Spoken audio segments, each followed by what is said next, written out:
नमस्कार दोस्तों। आइए हम डिस्कस करते हैं अपनी इम्पोर्टेंट क्वेश्चन सीरीज का अगला question. Ecological system. Ecological system क्या है? Ecological system is also known as ecosystem. इसे पारिस्थितिकी तंत्र भी बोला जाता है। ठीक है। Ecological system also known as ecosystem. Okay. It is a community of living organism, जिसे बायोटिक कहते हैं हम। ठीक है। लिविंग ऑर्गेनिज्म को बायोटिक कहते हैं। Interacting with their non living environment abiotic within a specific area. ठीक है। जब biotic living organism non living abiotic से जब इंटरेक्शन करता है, इंटरेक्टिंग आपस में होता है, तो उसे कहते हैं इकोलॉजिकल सिस्टम। मतलब क्या है? जैसे हम जीव जंतु हैं, एनिमल्स हैं, प्लांट्स हैं, ह्यूमन बीइंग है। ये सारी जो जीव हैं, ये क्या करते हैं? इंट्रैक्शन करते हैं किससे? नॉन लिविंग से, एबायोटिक कंपोनेंट से। जैसे एयर हमको चाहिए जीने के लिए, वाटर हमें चाहिए। ठीक है। सॉइल हमें चाहिए, सनलाइट हमें चाहिए। आपस में इंट्रैक्शन ही, इसे ही इंट्रैक्शन कहते हैं। मतलब अब हम एक वे में बोल रहे हैं कि इसमें जैसे हमारा इकोलॉजिकल सिस्टम में दो पॉइंट्स मेंशन किए हैं। पहला है relationship between organism and their physical environment. मतलब यही है, बायोटिक और एबायोटिक का खेल है। ठीक है। दूसरा पॉइंट है comprises by the biotic and abiotic component. ठीक। इकोलॉजिकल सिस्टम, फिर से मैं एक बार शॉर्ट में रिपीट कर रहा हूं। Ecological system is also known as ecosystem. ठीक है। It is a community of living organism interacting with their non-living environment. Okay. Non-living things. These interaction including nutrient cycles and energy flows. Okay. और इसमें क्या है? देखिए, biotic component वो होते हैं जैसे प्लांट है, एनिमल है, ह्यूमन है, माइक्रो ऑर्गेनिज्म है।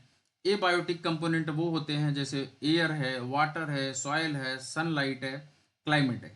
ये एबायोटिक कंपोनेंट है। ये आपस में इंट्रैक्शन इनका होता है तो ये इकोसिस्टम बनता है। ठीक है। यही है इसका निचोड़। अब हम आगे जानते हैं ओजोन डिप्लीशन क्या है। ठीक है। ओजोन डिप्लीशन, देखिए, जब हमारे एटमॉस्फेयर की अगर लेयरिंग हम करते हैं तो पहले ट्रोपोस्फियर आता है, फिर उसके बाद अगला लेयर जो है स्ट्रेटोस्फियर आता है, फिर अगला आपका जो है मीजोस्फियर आता है, फिर आयनोस्फियर आता है, फिर इक्जोस्फियर आता है। ठीक है। ये 4 लेयर 5 लेयर में ये हमारी एटमॉस्फेयर की लेयरिंग होती है। ठीक है। इसमें देखिए, अब ओजोन डिप्लीशन होता क्यों? इसका मतलब क्या है?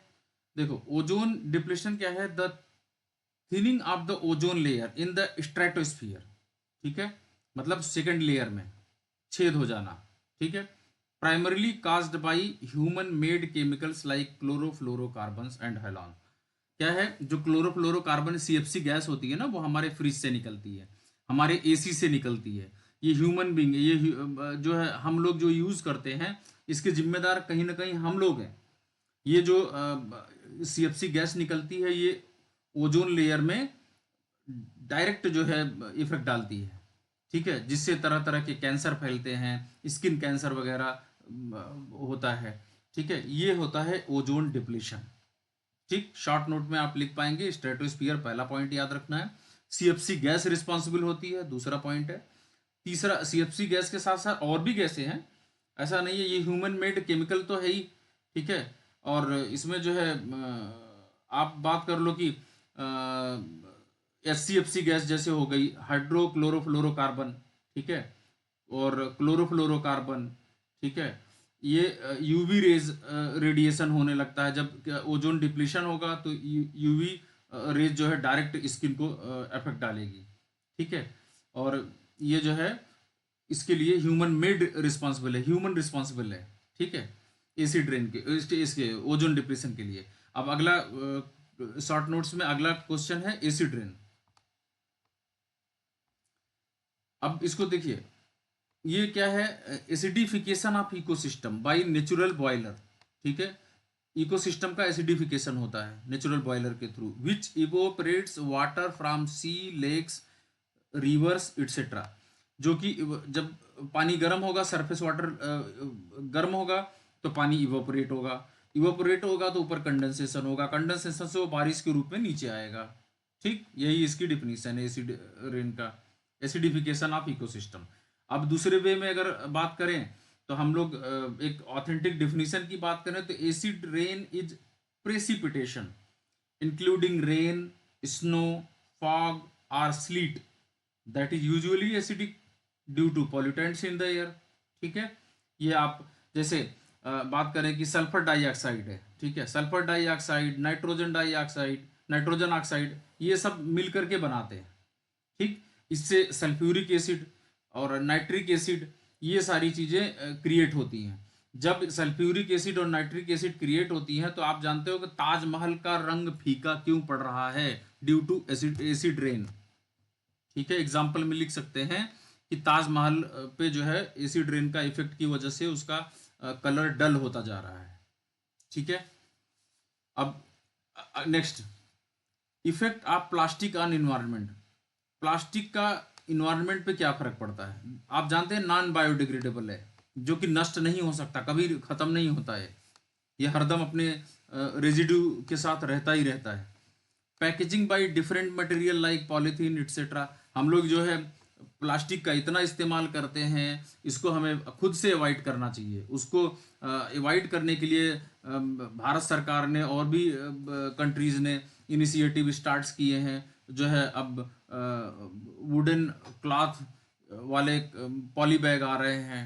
ठीक है, तो उसमें जो है प्लास्टिक का यूज नहीं होता है, जो कि हमारे जो बायोडिग्रेडेबल होता है, जो हमारे इन्वायरमेंट पे पॉजिटिव इफेक्ट डालता है।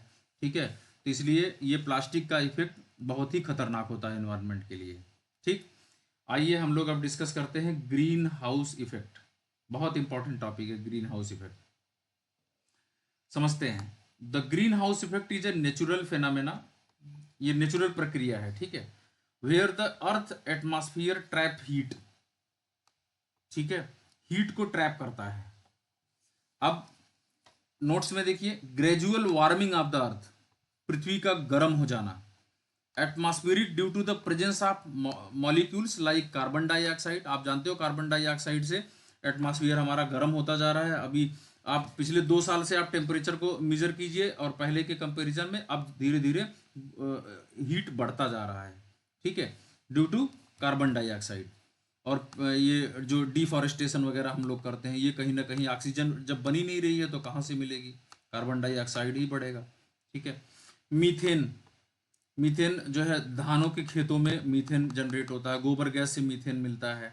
ठीक है, N2 nitrous oxide, CFC chlorofluorocarbon, water vapours. ठीक है, ये सब की वजह से, इन मॉलिक्यूल्स की वजह से ग्लोबल वार्मिंग जो है होती है, ग्रीन हाउस इफेक्ट पड़ता है, पृथ्वी हमारी गर्म होती है। ठीक है, अब इसको रिड्यूस करने के लिए, ग्लोबल वार्मिंग को रिड्यूस करने के लिए, ग्रीन हाउस इफेक्ट को सुधारने के लिए Montreal protocol is designed to prevent greenhouse gas effect. ठीक, मॉन्ट्रियल प्रोटोकॉल जो है किया गया, और वियना कन्वेंशन किए गए, इसकी रोकथाम का उपाय दिया गया। और नेक्स्ट क्योटो पैक्ट हुआ। ठीक है, क्योटो एक सिटी है जापान की, आगे हम डिस्कस करेंगे। Kyoto pact is also provide measures prevents, ये सारी ये कन्वेंशन आए, पैक्ट आया, प्रोटोकॉल आए, ये क्यों आए? हमारी ग्लोबल वार्मिंग को कम करने के लिए, हमारे ग्रीन हाउस इफेक्ट की वजह से। ठीक है, इसको रिड्यूस करने के लिए। ठीक है, आपको आई होप कि सब समझ में आ गया होगा। हमने कितने पॉइंट्स क्लियर किए हैं शॉर्ट नोट्स के? Ecological system, ozone depletion, acid rain, और आपका effect of plastic on environment, green house effect. ठीक है, इतने पॉइंट हमने कवर किए हैं। शॉर्ट नोट्स में इतना लिख देंगे, आपको बहुत अच्छा नंबर मिलने वाला है। आप हमारे साथ जुड़े रहिए, मैं आपकी गारंटी लेता हूं, आप बहुत अच्छा से अच्छा नंबर आप ग्रैब करेंगे।